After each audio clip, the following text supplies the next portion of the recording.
Yes. Okay. Welcome again to Sitges.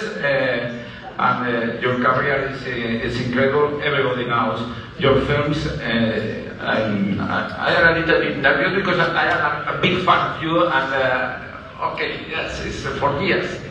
You remember this festival was the opening with Fisher King in the 90s. An incredible film with everything we can expect. That's Holy Grail. Not Monty Python, Holy Grail, another kind of one, and a kind of kick-starting story with Robin Williams, Jeff Bridges was great.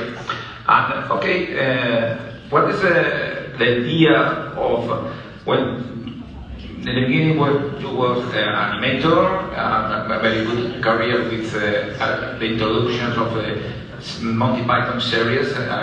It's my favorite part of the series, all the points of animation. What is the idea to one day decide to be director of a real image film? I've never thought myself to be an actor. The others in the group were very good actors. I was a clown. But it was fun to put on uncomfortable costume, wear outrageous makeup, and make a few people laugh. So that was it. No, but I've never thought myself to be an actor. Your films are not only live action, but a mix sometimes of a lot of things. No? It's a little bit slapstick, it's a little bit animation. What are your favorite subjects, ideas, reference for to be director or creator of images, not in the film? I mean, I don't know. As a kid, I just lived in the country, and I had no ambitions. I really haven't had much of many ambitions in life. It's always been playing, and I get involved in things that excite me, that stimulate me, and that's all it's ever been. I've been very lucky that somehow I ended up making movies. And the main thing was becoming part of Monty Python. That was the big change. Before that, I was a cartoonist, an illustrator, working for magazines and things like that. And Python was this huge leap, and it was a result of me having worked with John Cleese several years before I came to England, in New York. He was there with a group, Graham Chapman was that group. It was called the Cambridge Footlights from Cambridge Circus, and it was a very funny show.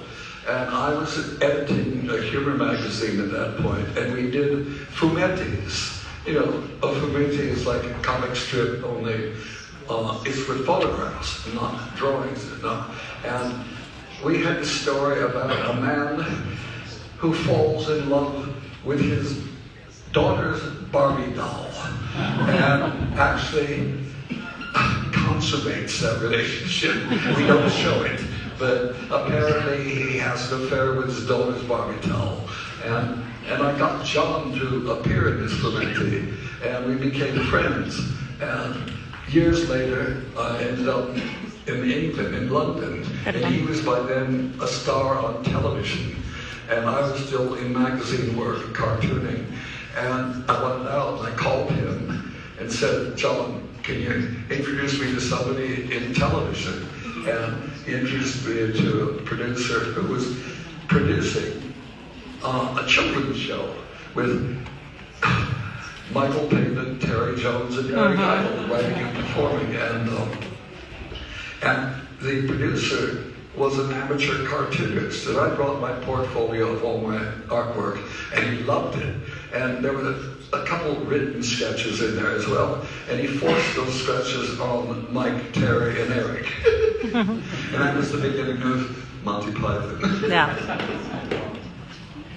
Ok, si tenéis preparadas preguntas o no, pero preguntas para que pueda intervenir mucha gente, rápidas y cortas, es decir, ¿de acuerdo? Adelante. Good evening. I wanted to know something related to your creative impulse.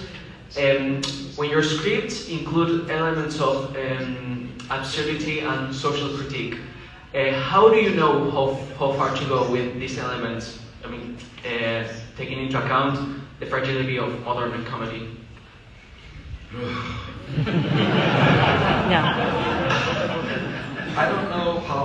I don't really know how I do what I do or why I do it.